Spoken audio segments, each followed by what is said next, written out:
Bueno, pues buenos días a todos y nada, sobre todo, en primer lugar, bueno, habéis visto que Samuel es un amigo de toda la vida, ¿no? Y por eso me hace estas presentaciones maravillosas. Estudié en Cádiz porque soy gaditana, no por otro motivo, soy de Cádiz.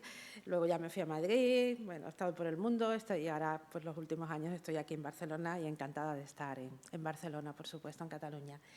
Y yo voy a hablar hoy un poquito de cuál es mi opinión, porque, bueno, han dicho, he montado 2 empresas de spin-off, pero yo me considero pionera en montar spin-off en España. Yo monté la primera cuando nadie montaba spin-off en España, cuando se daban charlas, no sabías ni lo que era una spin-off, por cierto. Cuando te decían eso, ¿para qué montas una spin-off? Y eso, ¿qué quieres? Hacerte rica, ¿no? O algo así, es prostituir a la ciencia, eso me llegaron a decir, ¿eh? Es decir, que voy a contar un poco mi experiencia de todos estos años, de lo que significa, en mi opinión, montar una spin-off.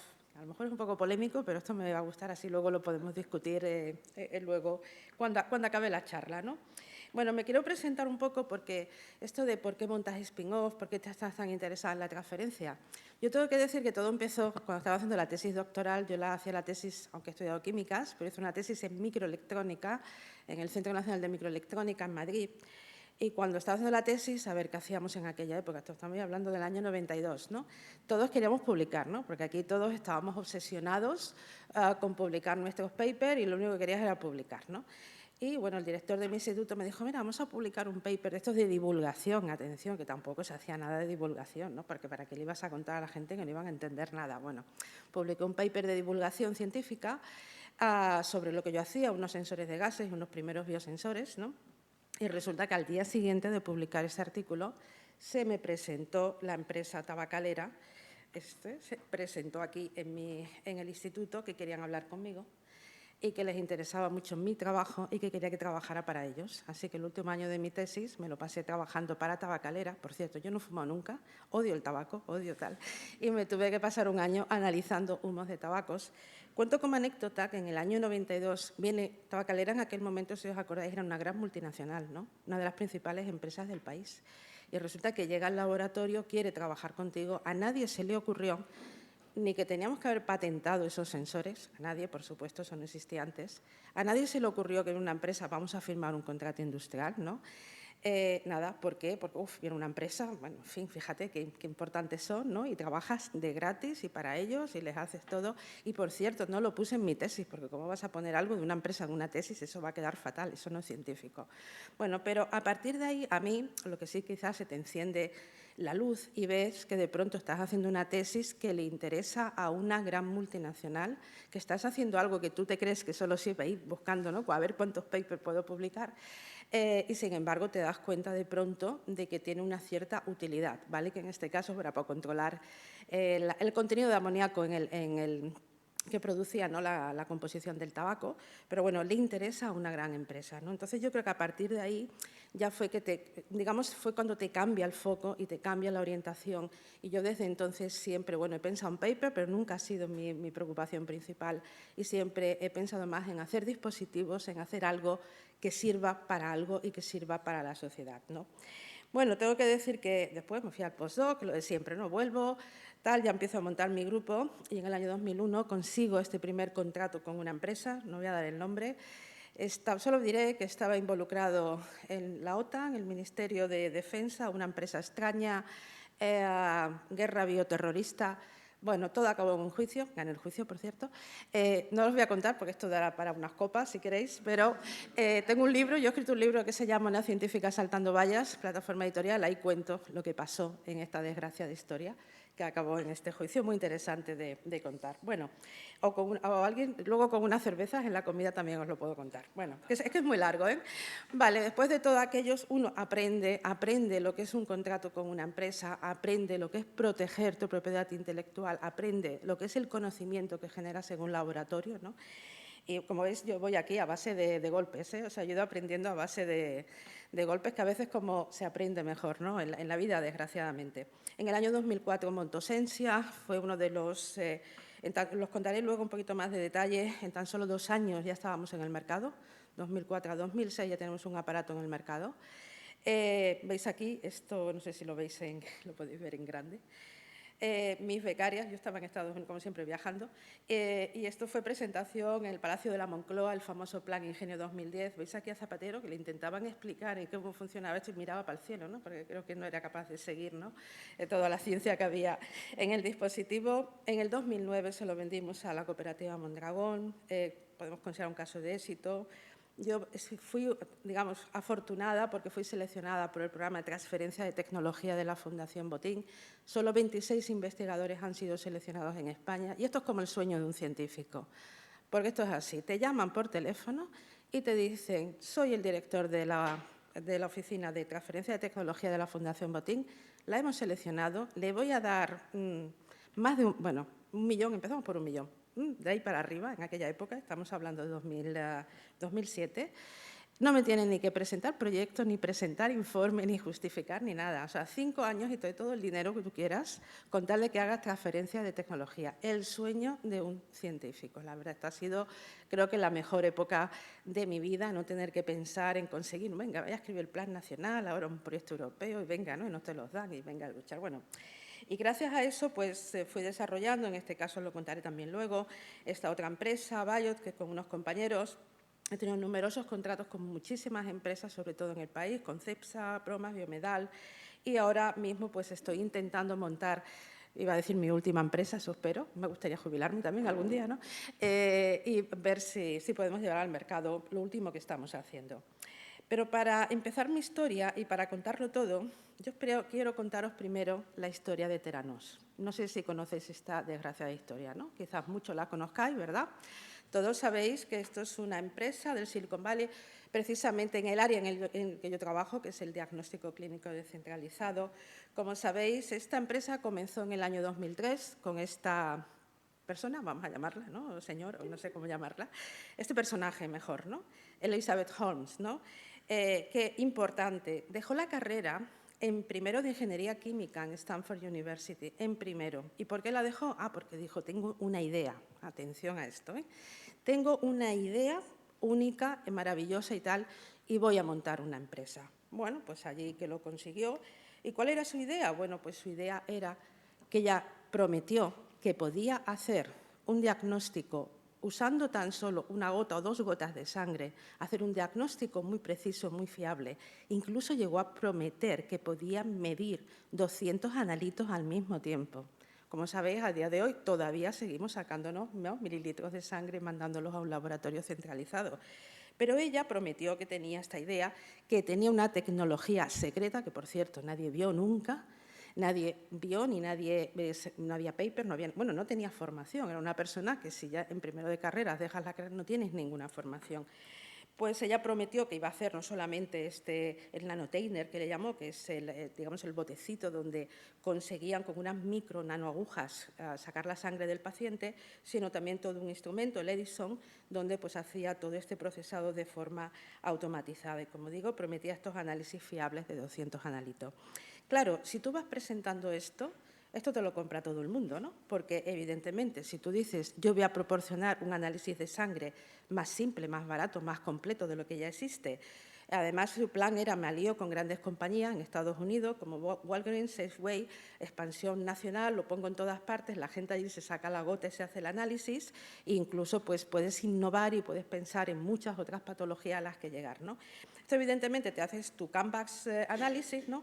Y aquello era maravilloso. Esto superaba a cualquier empresa de diagnóstico, a todas las grandes, y de hecho prometían que se iban a ahorrar casi un coste entre el 50 o el 80% de lo que había en el mercado actualmente. O sea, que estamos hablando, esto era como un milagro, ¿no os parece? O sea, realmente revolucionario. ¿Qué hizo? ¿Qué hizo ella? Bueno, ya era una tipa personaje que realmente hablaba muy bien, ¿no? Y entonces pues se apoderó de la imaginación pública diciendo, podemos reemplazar estos análisis, a nadie le gusta esto de las agujas, ¿no? Te duele, te hace daño, una alternativa más económica, más rápida, menos dolorosa, y consiguió, atención, una inversión sin precedentes, consiguió involucrar a ex jefes de Estado, como por ejemplo Kissinger, George Shultz, y mucha otra gente, millonarios, el Murdoch, consiguió aquí comerle el coco, por así decirlo, o sea, les vendió humo a todo el mundo y todo el mundo invirtió. Llegó a estar valorada la empresa en $9 billones. 9 billones. Y claro, ¿qué quería hacer? Pues en realidad ya pensó algo como muchas veces se ha hecho en el Silicon Valley. Tengo una idea, consigo miles de millones, contrato a un batallón de gente, entre ellos un batallón de científicos, y me hacen el trabajo. Pero ¿qué pasó? Pues ¿qué pasó? Que evidentemente estamos hablando de un sistema muy complejo. Estamos hablando de que hay que hacer un análisis de sangre en unas gotas, muy preciso, muy fiable. Te está jugando la salud de la persona, está jugando incluso la vida, no de las personas. Ella, por así decirlo, infravaloró lo difícil que es generar conocimiento, generar ciencia. Y tú, porque contrates 100 científicos, bueno, no sé cuántos contrató, 20, 30, los pongas a trabajar juntos, necesitas generar ese conocimiento. Y todos los científicos que estamos aquí sabemos que ese conocimiento cuesta muchos años y que va muy lento. Y realmente, bueno, todavía consiguió montar el aparato, pero el corazón del aparato, que era el cartridge, o sea, era donde realmente tenía que tener lugar esta interacción con la sangre, donde se tenían que medir de manera específica todos estos analitos y además a bajas concentraciones, nunca lo consiguieron. ¿Pero qué hizo esta señora? Bueno, pues ¿qué pasó? Que evidentemente pasaba el tiempo, aquello no salía, todo era un fracaso. Ella se entrevistaba con grandes compañías, como puede ser con Roche, con muchas de estas, pero no sabía, o sea, en las reuniones una persona que no tenía formación y nunca consiguió sacar esto adelante. Bueno, pues este es el mayor caso de fake que ha habido en la historia. Nunca consiguió sacar nada, pero empezó a mentir descaradamente. Montó como un laboratorio secreto dentro de Theranos, donde compraba las máquinas de Siemens, adaptaba las de Siemens, o sea, que decían que hago el análisis con el Edison, pero es mentira, me la llevo allí. Instauró un régimen de terror en la empresa, o sea, que cualquier empleado que intentara decir algo, pues incluso era acosado, perseguido.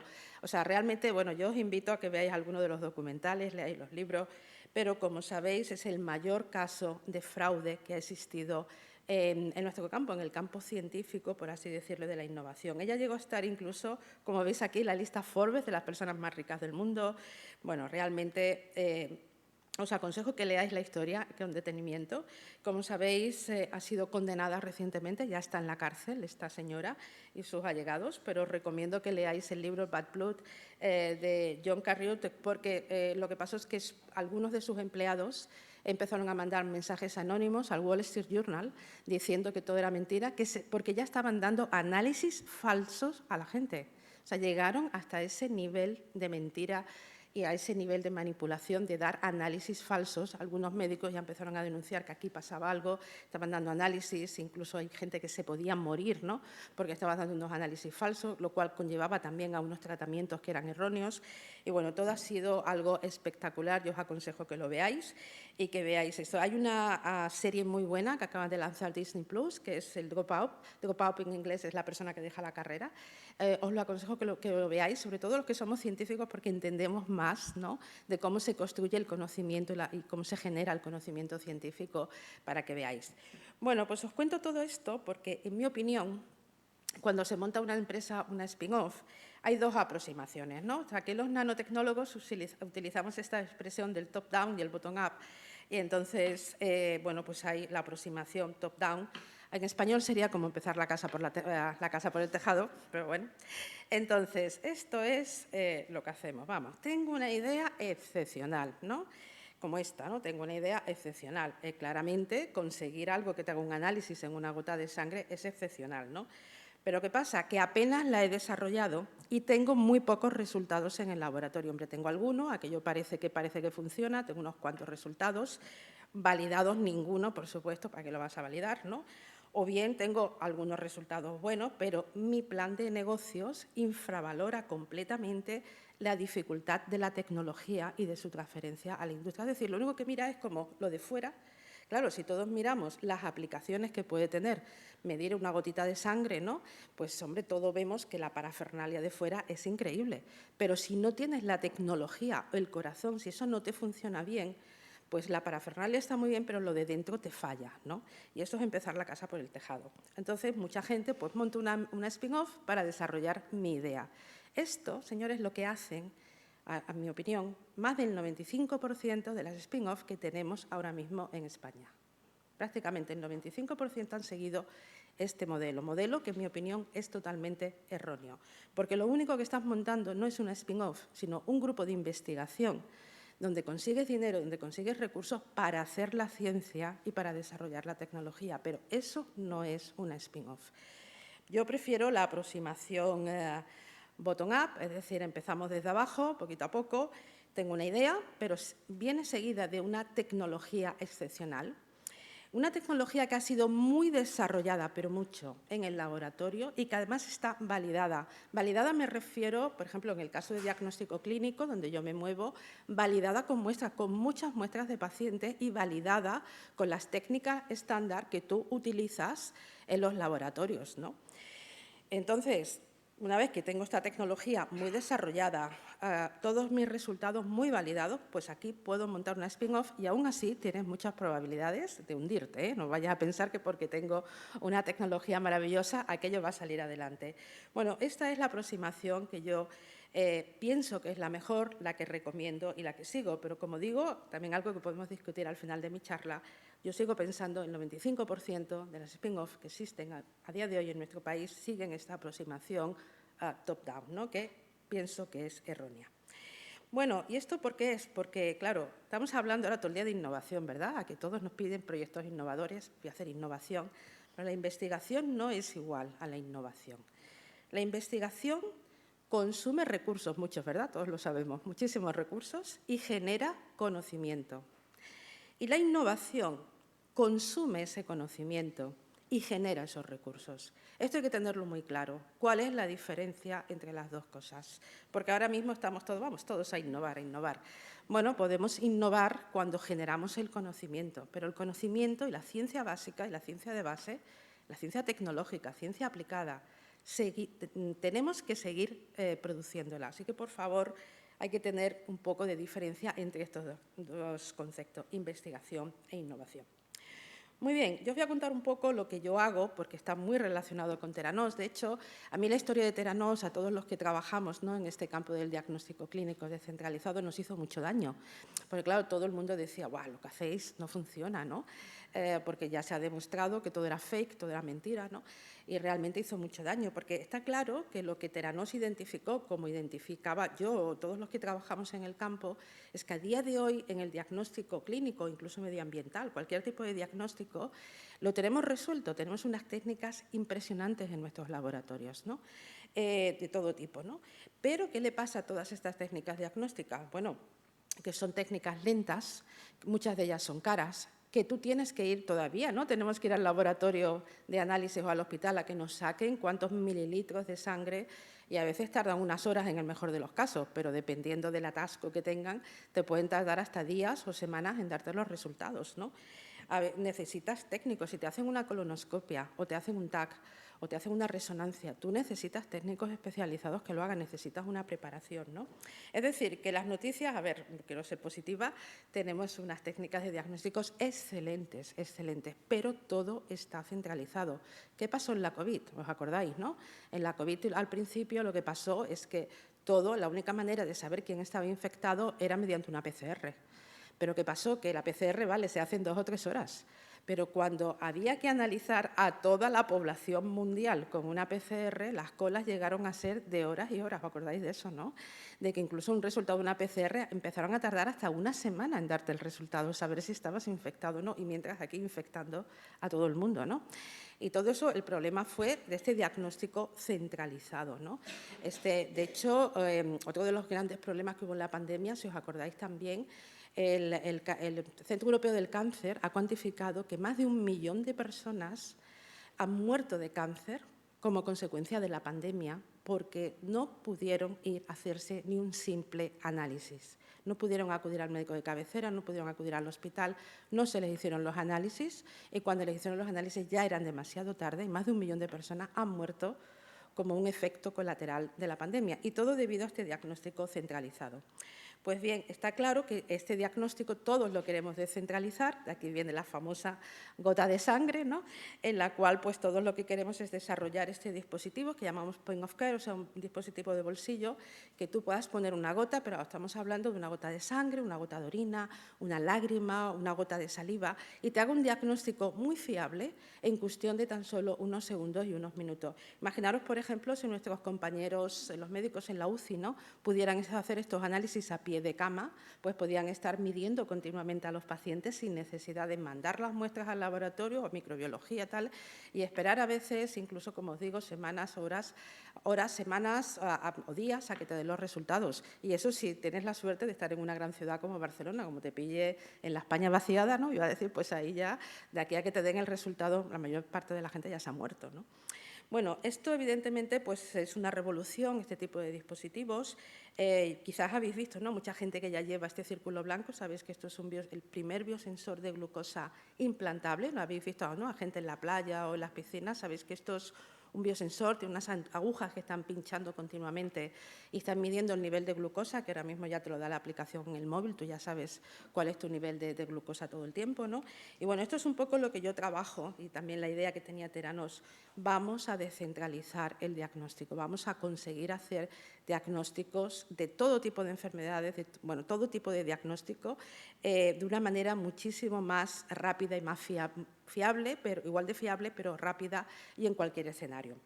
Muy bien. El biosensor más famoso que todos conoceréis de este tipo es el biosensor de glucosa, que, por cierto, la primera idea o primer paper, iba a decir, ¿no? Fue del año 1962. En el año 1975, o sea, 13 años después, salió el primero al mercado y todavía tenía sus problemas. Tardó casi 20 años en estabilizarse esta tecnología. Y fijaros, un caso también de que tenían las medidas en el laboratorio, tenían todo y realmente iba a un target, que es impresionante, ¿no? Porque a día de hoy hay 500 millones de personas que se hacen un análisis de glucosa al día en el mundo. O sea, es algo espectacular, ¿no? Bueno, existen muchos otros biosensores, esto que os comentaba, ¿no? Del primer biosensor implantable de Abbott. Por cierto, Abbott va a sacar ahora uno nuevo que es tan solo como una pila de botón, muchísimo más pequeño, ya directamente con tu app en cualquier teléfono móvil, o sea, que va a ser otra revolución. Solo hasta 14 días, pues sabéis, esto está pinchando, creando heridas que se pueden infectar y ese es el motivo por el que el sensor hay que cambiarlo cada 15 días, no porque deje de funcionar, ¿eh? Bueno, otros biosensores, otros quizás que todos conocéis, ¿no? El biosensor de embarazo, para que todo, ¿no? No voy a decir aquí quién lo ha usado, pero que todo el mundo lo conoce, ¿verdad? Y también todo el mundo piensa, bueno, un biosensor que pones unas gotas de orina y aquí directamente te dice si estás embarazada o no. Esto tiene magia. Recordar que este tipo de dispositivos funcionan porque tienen un sensor, pero tú encima has puesto un receptor biológico completamente selectivo a lo que quieras analizar en esa muestra. En el caso de la glucosa hay que colocarla encima, la glucosa oxidasa, que es la que cataliza la reacción de descomposición de la glucosa en nuestra sangre, ¿no? O en el caso del biosensor de embarazo pones un anticuerpo, una proteína que capta la hormona, una de las hormonas femeninas que cambian durante el embarazo, ¿no? Pues en el caso del test de la COVID, pues es algo muy similar, ¿no? Porque claro, la gente piensa, nos han inundado de test en unos meses, ¿no? Qué maravilla, los científicos saben hacer de todo en unos meses.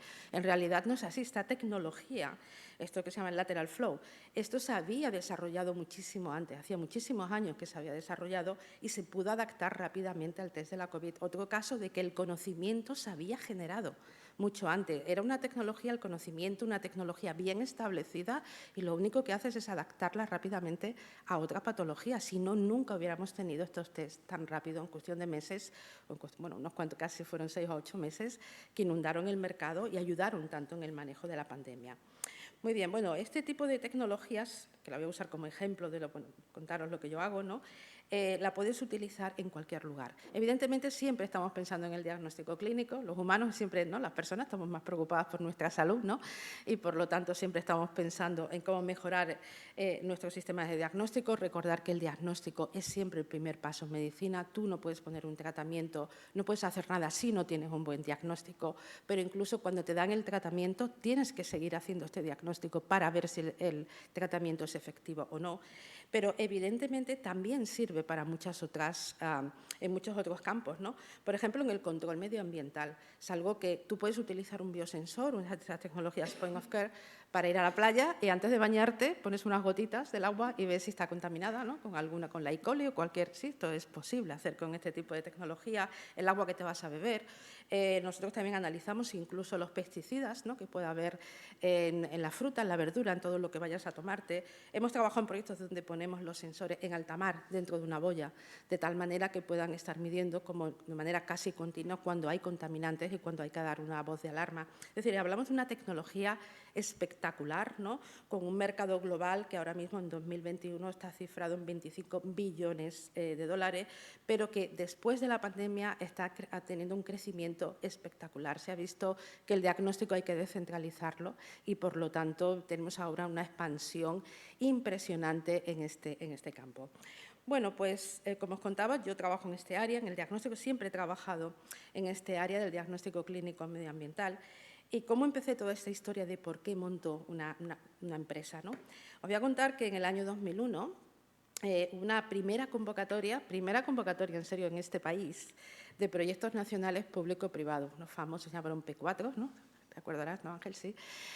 Famosos que, en fin, no sé, de pronto el Ministerio le dio por convocar esto y decidió que los científicos íbamos a trabajar con empresas. Dios mío, 2001, ya íbamos retrasados con respecto a Europa, Estados Unidos, a todos los países, como siempre, ¿no? Pero bueno, total, yo conseguí uno de estos proyectos que era para desarrollar un biosensor rápido y eficaz para medir los contaminantes en el momento y, bueno, pues con varios centros de investigación y con la empresa ADVAR, ¿no? Ahora ya se han cambiado de nombre, pero os acordáis que también es una de las principales empresas, además aquí en Cataluña, ¿no? Y bueno, pues ¿qué hicimos aquí? Pues aquí desarrollamos un biosensor, no os preocupéis que no os voy a contar mucho de la física, un biosensor muy divertido que se llama biosensor de resonancia de plasmón superficial. Básicamente es una placa de oro de 45 nanómetros de espesor donde le das luz roja, en este caso, y excita y se ponen a moverse todos los electrones y los fotones. Bueno, creas una onda de luz y con esto pues hago un biosensor.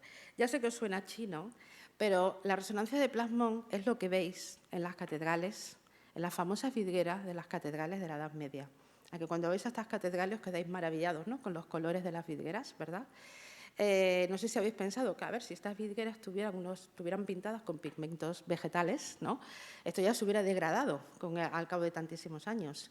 Pero no, en esa época los artesanos sabían cómo embeber dentro del vidrio nanopartículas de oro y de plata y provocar este efecto tan bonito que se llama resonancia de plasmón, donde según la longitud de onda, la luz del sol que está iluminando, según incluso la inclinación, ¿no?, y cómo llega esta luz, pues estas nanopartículas absorben parte de esa luz, generan este efecto y entonces reflejan un color diferente. O sea, gracias a eso podemos ver estos brillantes y maravillosos colores que, como veis, también van cambiando según se mueve el sol y según la orientación, ¿no?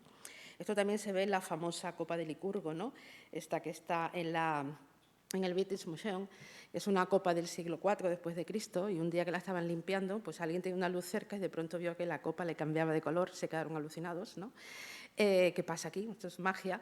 Y de nuevo vieron también, sacaron una esquirla muy pequeña y vieron que también habían embebido nanopartículas de oro y producía este efecto plasmónico. Si vais al British Museum, esta copa la tienen ahora con una luz que le da para que veáis cómo va cambiando de rojo a azul, ¿no? Es una maravilla. Fenómeno físico, resonancia de plasmón. Nosotros lo usamos para hacer biosensores. Como veis aquí, como un arreglo muy sencillo, plaquita de oro, me pongo un láser, me pongo un detector y me pongo a medir, ¿no? Bueno, pues esto fue lo que hicimos. Esto en el año casi empezamos en el 98 a construir este sensor. Fijaros que es algo como muy sencillo. Esto fue el resultado del laboratorio, que parece bastante artesanal. Os voy a contar que aquí para apretar un prisma, el oro, una cubeta de flujo. Esto que veis aquí, ¿no?, que parece casi de la Guerra de las Galaxias, que sí, parece Bueno, esto era un sujetapuertas que encontramos en el laboratorio, encontramos como la cosa más eficaz, ¿no?, para apretar el sensor. Bueno, en fin, que en aquella época había que echarle mucha imaginación a veces para hacer las cosas. Pero lo importante de esto fue que con este biosensor y en colaboración con la empresa ADVAR conseguimos demostrar que podíamos medir la presencia de cualquier tipo de pesticida que se empleara en agricultura a unos niveles de partes por trillón, cogiendo tan solo unos microlitros, unas gotas del agua de un río, del agua del grifo, ¿no?, porque lo comparábamos con el agua Milicú, ¿no?, del laboratorio, con aguas de subsuelo. Fuimos recogiendo aguas por muchos sitios de España, bueno, lo hicieron los de ADVAR, ¿no?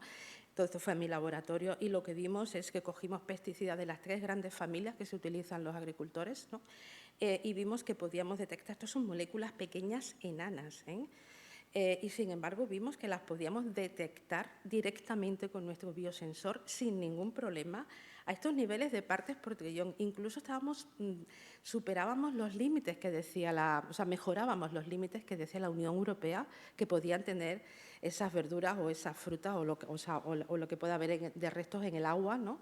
En aquel momento. Es decir, que llegamos a tener una tecnología impresionante, también gracias a que nos fabricaron unos anticuerpos monoclonales, un grupo de Valencia, exclusivos, o sea, no eran comerciales, no los tenía nadie, y con estos conseguimos unos resultados apabullantes, ¿no? Publicados en muchísimas revistas, muy exitosos, todavía nos siguen citando todos estos papers, ¿no? De hace casi 15 años, fue de los mejores resultados que hemos conseguido, pero sobre todo validados, es decir, tú validas con una muestra real, luego la mandas a los laboratorios de referencia donde hacen HPLC, hacen todas las técnicas, tus resultados eran prácticamente 100% concordantes, ¿no?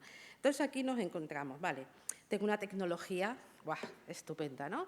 Tengo unos resultados validados, atención, pero con muchas medidas, con muchas muestras, validados con todas las tecnologías posibles. Entonces identificamos que esto, pues esto se podía llevar al mercado, ¿no? Esto realmente se podía hacer, ¿no? Pero ¿cómo lo hago? Porque en aquella época, ¿no? Nosotros nos acordaremos, nadie te explicaba ni qué era una spin-off, ni cómo montar una spin-off, ni para qué servía la innovación, ni la transferencia de tecnología. Yo creo que ese término ni existía, ¿no? Porque en nuestra época solo existía el término papers, ¿no? ¿No? Escribe paper y escribe paper. Bueno, y las patentes ni os cuento, ¿no? O sea, yo intenté la primera patente que hice, por ejemplo, pues el CSIC casi te hace la ola, ¿no? Y me puso, yo creo que el abogado más caro que había en España para que me escribiera la patente, ¿eh? O sea, no tuve que hacer nada hasta, ¿sabes? El abogado venía por mi laboratorio, hablaba con nosotros, con mi grupo y te hacía las mejores patentes, porque todo lo pagaba el CSIC, porque es que no había nadie que hiciera patentes prácticamente, y estamos hablando del CSIC, ¿eh? Bueno, pues así surgió Sensia. Claro, nosotros pensábamos, vale, tengo una buena idea, tengo una tecnología muy buena, estamos todos, qué bien, vamos a montar una spin-off, ¿no?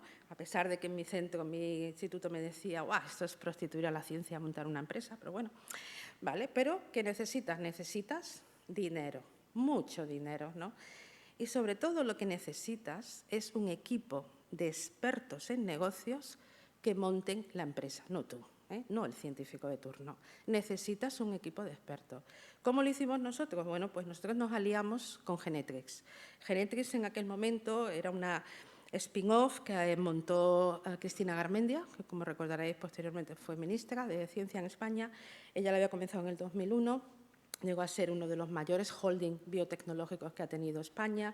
Y bueno, pues ella me ofreció la posibilidad de montar la empresa conjunta, ella me ofrecía el dinero, me ofrecía a todos los expertos, lo mejor vino en la negociación de los porcentajes, que esto fue porque yo le decía, hombre, todos los científicos que queremos, yo quiero el 51%, ¿no? O sea, todos queremos ser mayoritarios porque para algo lo he hecho yo, ¿no? Y te decía, de eso nada, yo te voy a poner el dinero, te voy a poner los ejecutivos y te voy a poner todo. El 51% es para mí y aquí mando yo, ¿no? Y bueno, pues así estuvimos tira y afloja, pues al final, ¿qué haces? Pues sí, evidentemente me quedo con el 49 y ellos con el 51 porque, pues, quiero decir, mi equipo, ¿no? Todo el equipo, evidentemente, el 49 y ellos el 51, ¿no? Pero quizás fue la mejor decisión que hice. La presidencia, mi empresa estuvo presidida y la llevaba directamente Cristina Garmendia y puso a nuestra disposición los mejores expertos en negocios, ¿no? Todos los ejecutivos de Genetrix.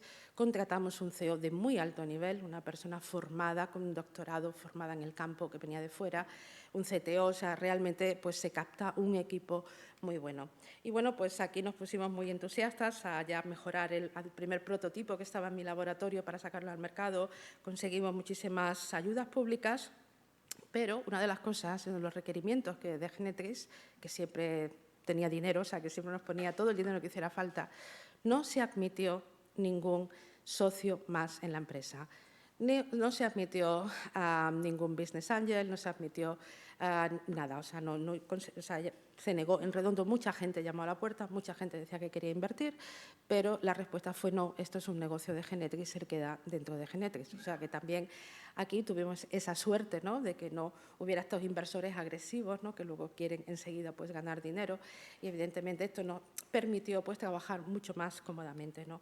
En tan solo 2 años, 2004 se montó la empresa, 2006 salimos al mercado, ya teníamos el primer prototipo, el primer sensor, este que veis aquí, este equipo de Esencia. El precio fue de 40.000 euros cuando lo sacamos al mercado. Por decirlo así, la competencia en aquel momento, que era solo Viacor, vendía su equipo por 200.000 euros y 300.000 euros, para que veáis la diferencia. Nosotros habíamos conseguido miniaturizar, o sea, una de las grandes cosas que conseguimos fue miniaturizar algo que todos los demás eran pues unos monstruos inmensos, ¿no? Conseguimos que el equipo incluso te lo podías llevar a casa. Bueno, de hecho, tengo algún becario que se lo llevó a su casa el fin de semana porque tenía que acabar no sé qué medidas y se lo llevó a su casa. O sea, que para que veáis que, y yo he viajado con él, lo metías en la maleta y te lo llevabas o en el tal y te lo llevabas a todas partes, ¿no? Bueno, muy bien, pero luego que nos dimos cuenta es que, vale, yo sé fabricar estos equipos, pero esto es una empresa muy pequeña. ¿Qué haces? Montas una fábrica entera, te pones a… Pues esta es otra de las opciones, ¿no? Y aquí, bueno, Genetrix decidió que era mejor incorporar a un partner industrial que ya tuviera estas factorías, ya tuviera todas estas empresas montadas, y aquí fue cuando se negoció con la cooperativa Mondragón. Como sabéis, es una de las mayores holding industriales que tenemos en España, en aquella época tenían más de 160 compañías en todo el mundo, más de 80.000 empleados, y bueno, pues ellos entraron con un 20%, pero con una condición, y es que ellos iban a estar allí un par de años y había una cláusula que decía: si dentro de 2 años quiero la mayoría de la empresa, estáis obligados a vendernos vuestras participaciones. Firmamos eso. Y bueno, pues en el año 2009 decidieron ejecutar este derecho y se quedaron al 52% con la empresa, con lo cual ya había que hacer, por así decirlo, lo que ellos dijeran. Esto tampoco voy a contar toda. También con 2 copas os cuento luego las interioridades, porque aquí se aprende mucho en estas negociaciones. Y tengo que decir que la negociación con Mondragón, yo acompañaba siempre a los ejecutivos de Genetrix. Los tenía que acompañar porque ellos, claro, la parte científica quizás o la acompañaba el CEO o la acompañaba yo. Y bueno, hemos hecho aquí unas negociaciones duras, muy duras. He aprendido mucho de todas estas negociaciones cuando se habla de dinero, ¿no? Y cuando se habla de quién es el protagonista, ¿no? de la historia. Finalmente, en 2012, Mondragón decidió quedarse, bueno, echarnos, ¿no? Pues, en fin, quedarse con toda la empresa. Decidió, además, en contra de mi opinión, ¿no? De que en vez de aquello miniaturizado, porque yo cada vez decía, no, la tendencia es hacerlo cada vez más pequeñito, ¿no? Y sobre todo vender aplicaciones. Ellos dijeron que no, a lo grande. Bueno, iba a decir todos son vascos, no quiero ser mala, pero bueno. En fin, total, que decidieron hacer un monstruo para competir con Viacor, que no lo consiguieron. Y empezaron también cosas de grafeno. Bueno, pues ya ellos decidieron, al final les vendimos la empresa completamente, con lo cual para nosotros, para mí, para mi grupo, los que estábamos involucrados, pues evidentemente lo podemos considerar como un claro caso de éxito de montar una spin-off y conseguir vendérsela, en este caso, pues a una gran compañía, casi una multinacional, como es Mondragón, ¿no? Pero bueno, el camino fue complicado, pero fue también, aprendimos mucho, la verdad que se aprende mucho, ¿no? En el camino, y ha sido una historia realmente pues, muy excitante, ¿no? O sea, poder aprender, cuando no te cuentan, ¿no? Las cosas buenas, las cosas malas de las spin-offs, pues aprenderlo por la experiencia. Años más tarde, en el 2010, también estuve involucrada en otra empresa, Biot. Esta es una empresa en la cual yo he coparticipado, o sea, no ha sido mi tecnología, sino es una tecnología de un compañero mío del doctor Miguel Holgado, de la Politécnica de Madrid. Y creo que aquí pues, se siguió, yo entraba solamente más en la parte bio, ¿no? En la parte de funcionalización y parte de aplicaciones. Y aquí pues, mi compañero decidió seguir esta estrategia un poco más top-down, en la cual yo no estoy nada de acuerdo, en la cual pues, no se contrató un CEO, él era el CEO, él llevaba todo. Entonces, claro, el científico intenta hacer todo. Una tecnología que no estaba tan contrastada, o sea, solo se había medido en su laboratorio, no la había medido nadie más, no se había validado. Y bueno, la empresa ha ido con sus más y sus menos, pero en el año 2021 tuvimos que cerrarla porque no daba más de sí. Pero quizás posiblemente por esta estrategia top-down, que luego intentó remediarla, pero quizás cuando ya era demasiado tarde, contratando CEO, contratando gente, tal, pero aquí ya quizás era demasiado tarde y la empresa pues, no ha llegado a buen puerto, ¿no?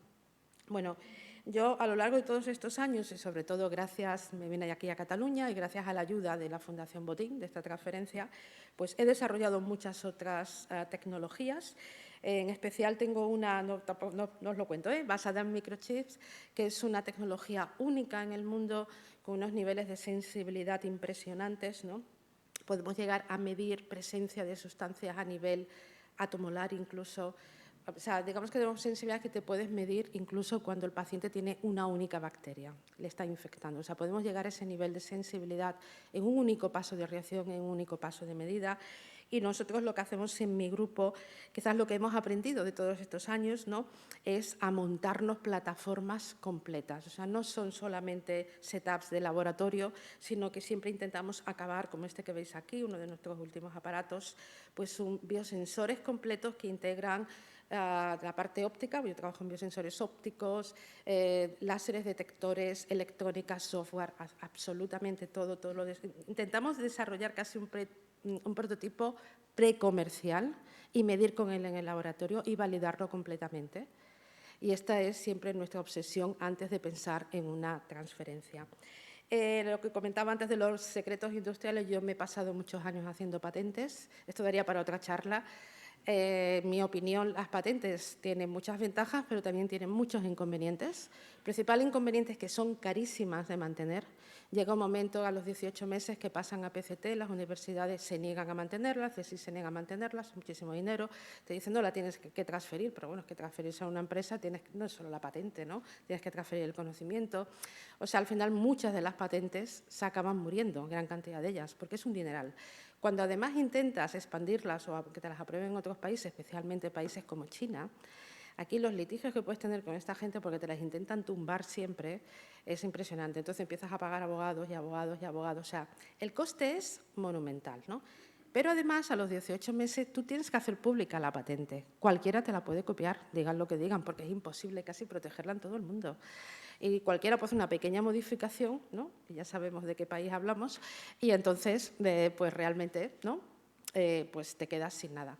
Así que en los últimos años yo he decidido cambiar la estrategia a secretos industriales. Un secreto industrial, ¿qué pasa? Que luego no lo puedo publicar, esa es la única desventaja, pero como yo os dije, tampoco tengo tanto interés, nunca he tenido tanto interés en las publicaciones.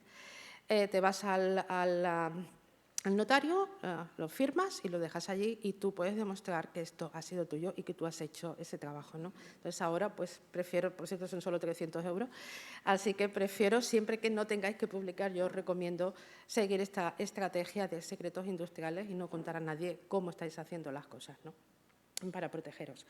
Pero también nos dimos cuenta que éramos muy tecnólogos, hacíamos muchos dispositivos, pero lo principal son las aplicaciones, ¿no? Al final lo que quiere todo el mundo es la aplicación, ¿no?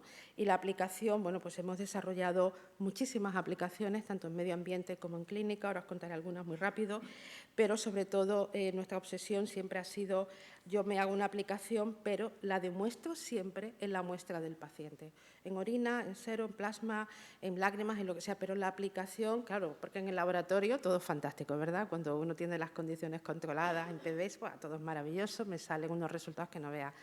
Cuando te traes las muestras ciegas, que además no te dice lo que tienen, y te pones a medir, aquello ya es otra cosa, ¿verdad? Y entonces aquí vienen los problemas e intentas ahí, voy a ajustar datos, voy a ajustar cosas, pero no, hay que ajustar mucho las condiciones, trabajarse mucho, en nuestro caso, estos sensores, estos biosensores, para que te funcionen directamente con las muestras de los pacientes. Nuestro objetivo es muestras sin tratar, sin filtrar. Me da igual que la orina sea diferente, tenga diferentes colores, diferentes densidades. Yo pongo estas gotas de orina y me va a dar el mismo resultado para cada paciente. Entonces hay que trabajar mucho en la química, en la biología, ¿no?, de todos estos dispositivos, y es a lo que mi grupo se ha dedicado durante muchísimos años, ¿no?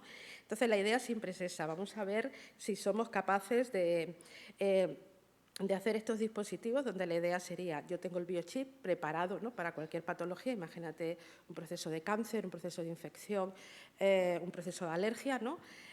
Tienes una maquinita y va a decir, esto ya va a ser la sociedad del hipocondriaco, ¿no? Te levantas cada mañana y dices, uff, a ver qué me mido hoy, ¿no? Vale. Entonces tienes tu maquinita, pones tu biochip y en cuestión de unos segundos, unos minutos, vas a tener además, que esto es lo más sencillo, pues la respuesta en tu teléfono, en tu móvil, te va a decir pues qué te pasa ese día o cómo estás, o si deberías irte corriendo al hospital, ¿no? Bueno, yo os cuento solo así muy por encima algunos de las Ejemplos que tenemos que estamos pensando en comercializar, por ejemplo, diagnóstico de alergias, antibióticos. Sabéis que cuando hay que hacerse todos estos diagnósticos de alergias, ¿no? Pues te ponen todos los brazos llenos de pinchazos. El caso es mucho peor para los niños pequeños les llenan todos los pinchazos en la espalda, no sé si lo has visto alguna vez. Entonces, hemos demostrado cómo podemos hacerlo con tan solo unas gotas de sangre, en este caso de suero, ¿no? Pues podemos detectar quién tiene alergia a un determinado antibiótico. Fijaros aquí los tamaños de los dispositivos que nosotros fabricamos. Esto, por ejemplo, tiene 4 canales. Aquí tenemos 20 biosensores en paralelo, aquí tenemos solamente uno. Y bueno, pues nosotros, como os decía, está validado con el Hospital de Málaga, como está Reales siempre, todo lo que hacemos está validado. Esto sería una posible comercialización. Hemos hecho también un trabajo muy bonito, por ejemplo, del anticoagulante, del Sintrón, ¿no? Sabéis que desgraciadamente mucha gente lo tiene que tomar de por vida y el problema es que tiene un rango terapéutico muy pequeño, las dosis se regulan muy mal, también depende de cada persona, de su peso, de si tiene otras enfermedades, ¿no? Y entonces con un biosensor y con una gota, pues tú podrías estar midiendo también cómo va esta concentración del Sintrón y ajustar las dosis de manera, decirle, bueno, pues con una aplicación, decirle, bueno, pues ahora toma más, toma menos, ¿no? A esa persona. Con la empresa Biomedal en Sevilla, que ellos ya comercializan kits, ¿no? Para saber quién ha tomado gluten o no, esto es para los enfermos celíacos. También hemos desarrollado ya un point of care precisamente para eso, para que con unas gotas de orina tú llegues a casa, es parecido, ¿no? Como al test de embarazo, unas gotas de orina lo pones y sabes enseguida si has tomado gluten o no. Pero es que incluso aunque sea una contaminación cruzada, en un restaurante que te dicen no hay nada de gluten, con una contaminación cruzada, trazas, nosotros vemos ya en la orina del paciente, de la persona, si le han dado gluten o no le han dado gluten. Especialmente pensamos que es interesante para los niños, ¿no? Tú mandas a tu hijo celíaco al colegio, a la guardería, no sabes qué está tomando con los amigos, el niño se siente mal y entonces llega a casa y le puedes hacer el análisis para saber que ha tomado gluten. Sabéis que es una enfermedad, no tiene cura, pero cuanto más tomes, el daño es irreversible y el daño es peor. Es decir, no es que tomes un día gluten y otro día no, es que nunca puedes tomar gluten porque la enfermedad va a mucho peor, incluso con trazas. Bueno, tenemos una línea muy importante de detección precoz de cáncer, como por ejemplo el cáncer de colon, que estamos intentando hacer un sistema en el cual con una gota de sangre podemos saber quién está empezando un cáncer de colon. Incluso 3 y 4 años antes de que el cáncer se pueda diagnosticar con una colonoscopia en el hospital. Hemos trabajado en el Hospital Clínic, aquí en Barcelona, y ahora tenemos un gran proyecto de cáncer de pulmón, que nos ha dado un premio a la empresa AstraZeneca recientemente, viendo unas marcas epigenéticas que se llaman, y podemos saber igual, pues con unas muestras de sangre, unas gotas, saber quién ya está comenzando también este proceso de cáncer de pulmón. O sea, estamos aquí siempre en detección precoz, o sea, intentando detectar el cáncer cuando comienza, ¿no? Cuando las primeras células empiezan a hacer cosas raras, empiezan a emitir una serie de señales y nosotros somos capaces de verlas en estos fluidos biológicos a nivel de gota.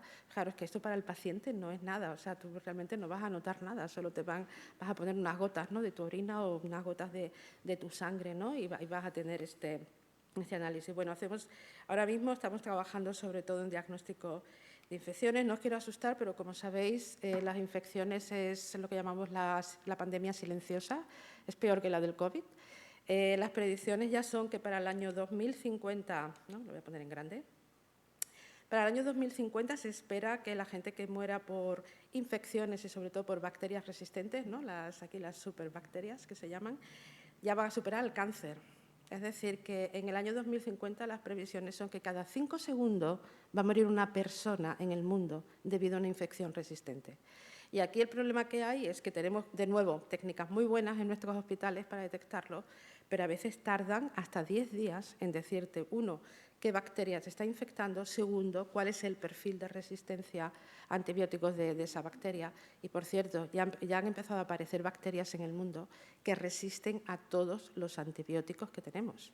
Hay gente ya que ha muerto porque no hay antibiótico que pueda matar a la bacteria. O sea, esto es otro problema, daría para otra charla entera. Bueno, el caso es que estamos haciendo ya pues, este tipo de biosensores para ayudarnos, sobre todo ayudar a nuestros colegas en los hospitales, ¿no? Trabajamos fundamentalmente con Vall d'Hebron, pues para hacer este análisis muy rápido, que en media hora sepamos cuál es la bacteria que te infecta y en otra media hora sabemos cuál es su perfil de resistencia a antibióticos. En una hora damos el diagnóstico en comparación con los días, ¿no?, que se tardan actualmente en los hospitales. Bueno, tenemos muchos resultados, no los voy a contar, ya voy a intentar.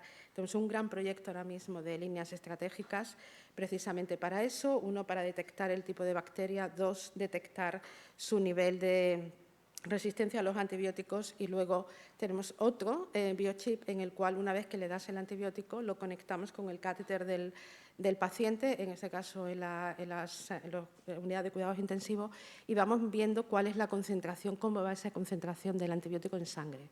O sea, realmente para ajustar las dosis, para ver si el paciente se está curando o no, para ver si tenemos que ajustar la dosis al paciente. Bueno, con todo esto también hemos hecho cosas de COVID.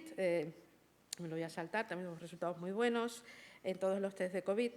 Y lo que os quería comentar es que, bueno, esto es el diagnóstico en la medicina del futuro, pues va a pasar por todo este tipo de dispositivos portátiles. Esto es lo que os decía, ¿no?, del hipocondriaco, que te levantas por la mañana, venga, a ver qué tengo.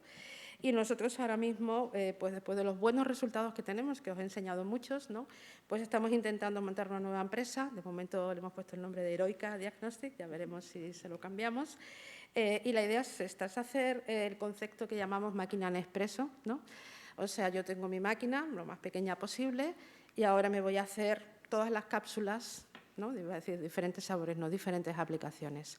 Es decir, que si yo quiero ver, pues, un tipo de cáncer, como los que he estado estudiando, cáncer de colon, cáncer de vejiga, quiero ver un tipo de infección, quiero ver cualquier alergia, lo que sea. Es decir, yo voy a tener un único dispositivo, pero voy a tener múltiples aplicaciones, diferentes cartridges, y entonces, bueno, pues cada uno puedes poner la misma tecnología, pero va a servir para muchas aplicaciones.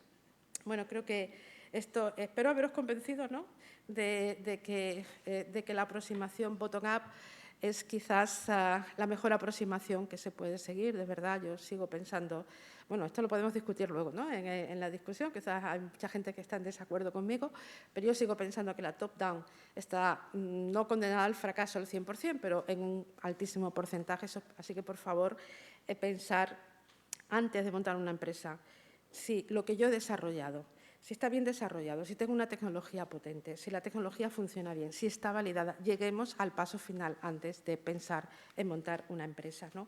Así que os voy a dar algunas recomendaciones. Bueno, ya me diréis si tengo más tiempo para hablar, que tengo otras cosas, pero las primeras recomendaciones que os voy a dar también, si queréis montar una empresa, a ver, cuando hablamos de innovación de verdad, está casi todo hecho, así que, por favor, antes de pensar voy a montar una empresa con 3 resultados, vamos a mirar, hay unas bases de datos de patentes buenísimas, miraros si esto ya está patentado, ya está hecho, si ya hay algo parecido, ¿no? El potencial innovador de vuestras ideas o vuestra tecnología lo tienen que hacer agentes especializados, no vosotros, por favor.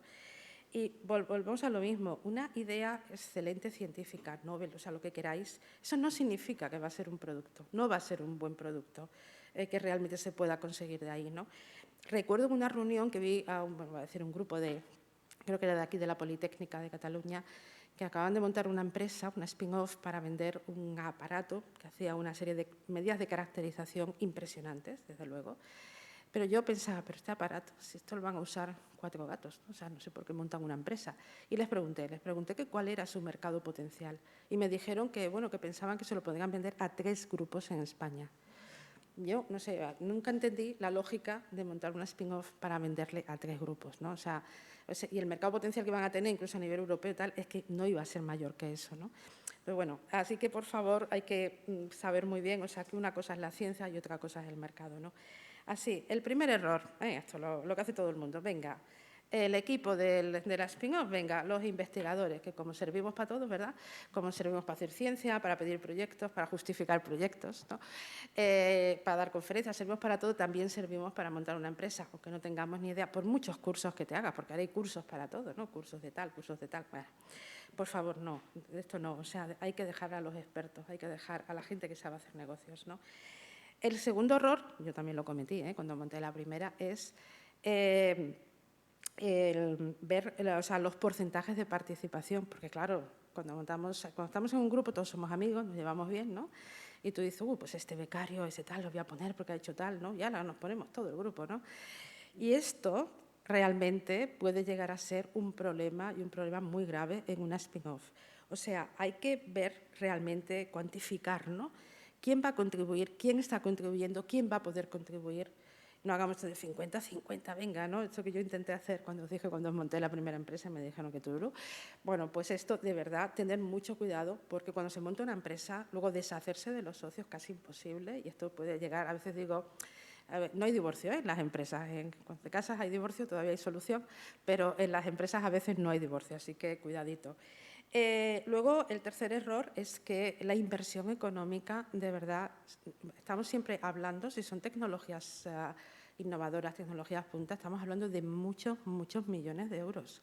O sea, de verdad, no pensemos que se puede montar una spin-off con 100.000 euros y luego voy a llegar al mercado. Eso es imposible. O sea, que realmente hay que ser muy consciente del nivel de inversión que se necesita, del nivel de agresividad, ¿no?, que pueden tener todos los fondos de inversión o que pueden tener los business angels. O sea, de verdad que este es uno de los temas más importantes, ¿no?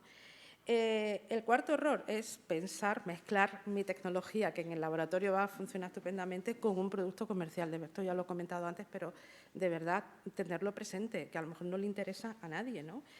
Y hay que seguir un poco el proceso de las 5P y las 3B, en el cual necesitas una prueba de necesidad, de oportunidad, de concepto, de protección de tu propiedad intelectual, el potencial de traslación, y luego tienes que construir, tienes que hacer las 3B, construir un caso de negocio muy sólido, construir el equipo, atención el equipo, buscaros el mejor CEO. De verdad, esto de, ay, acaba de terminar la tesis, uy, es un PhD magnífico, lo voy a poner de CEO. Y madre mía, por favor, ¿pero a quién se le ocurre? O sea, de verdad, o un postdoc muy jovencito lo pongo de CEO.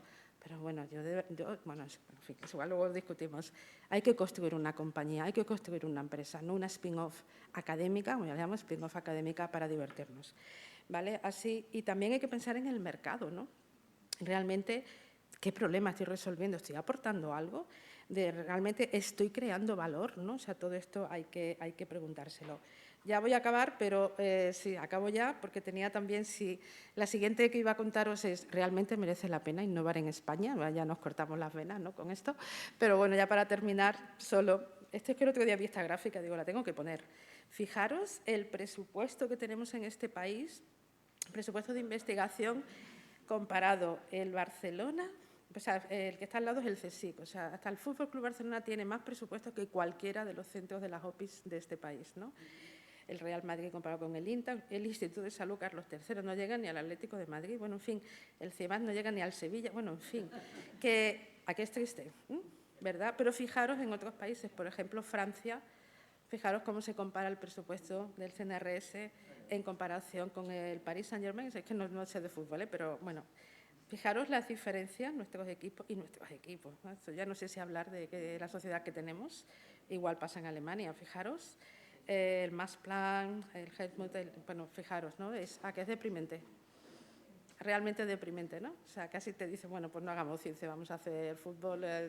Y yo que soy de Cádiz, pues me voy a Cádiz, hacemos flamenco ¿no? y monto un bar de tapas, no sé. Bueno, en fin, que tenemos un sector muy precario, ¿no? Y bueno, que hay empresas como Amazon, Highway, Google invierten más en I+D que toda España junta, ya no solo que cualquier organismo. Y bueno, estamos en el puesto 27 en número de científicos por millón de habitantes, o sea, realmente así no se puede hacer nada. Y nada, solamente pues, quería daros algunas soluciones, pero ya me estoy pasando de tiempo. Yo os recomiendo que tenemos algunas priorización, ¿no?, de las líneas estratégicas que debería de seguir nuestro país, ¿no? Esto es un informe que, junto con Javier, que es el presidente, pues hacemos cada año. Yo os recomiendo que leáis estos informes, los informes INTEC, hemos sacado 2022, 2021, de lo que pensamos un análisis muy riguroso de cuáles son las principales tecnologías, ¿no?, que deberíamos impulsar, que todavía tenemos capacidad como país para impulsar, porque no podemos ir a todo. Ya sé que estamos en el mundo de la cuántica, pero me pregunto si realmente tenemos capacidad en España para fabricar ni chips cuánticos. No lo tenemos, o sea, hay que ser realista y ver qué somos capaces de hacer y qué tenemos. Somos un país pequeño, ¿no?, y con una infraestructura muy baja y un número de investigadores muy bajo por millón de habitantes. Tenemos otro informe del GTM, el Grupo de Trabajo Multidisciplinar en el que asesorábamos al Gobierno de España durante la pandemia. Y, bueno, os recomiendo también que veáis la conferencia de Guillermo Dorronsoro de Zabala el año pasado, en octubre, en Valencia, en el Congreso Nacional de la Industria Conectada, donde él daba 10 claves para reindustrializar España. Veros la conferencia, me parece magnífica, todas las claves que nos dio de qué podemos hacer como país. Y de verdad, o sea, es impresionante, ¿no? Ver esta charla. Ya por último, innovar en España.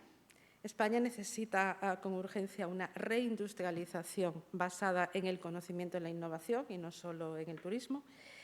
La ciencia tiene que ser esa palanca, ¿no?, de recuperación económica y de ver cómo modernizamos nuestro modelo productivo. Y, por último, estas son palabras de Xavier Ferrás, no mías, no basta con saber que hacemos la ciencia, hay que saber hacer, hay que hacer la tecnología y hay que hacerlo aquí, en nuestro país, ¿vale? Y nada, y con esto no perdamos esta oportunidad y, bueno, con esto concluyo mi charla. Bueno, muchas gracias.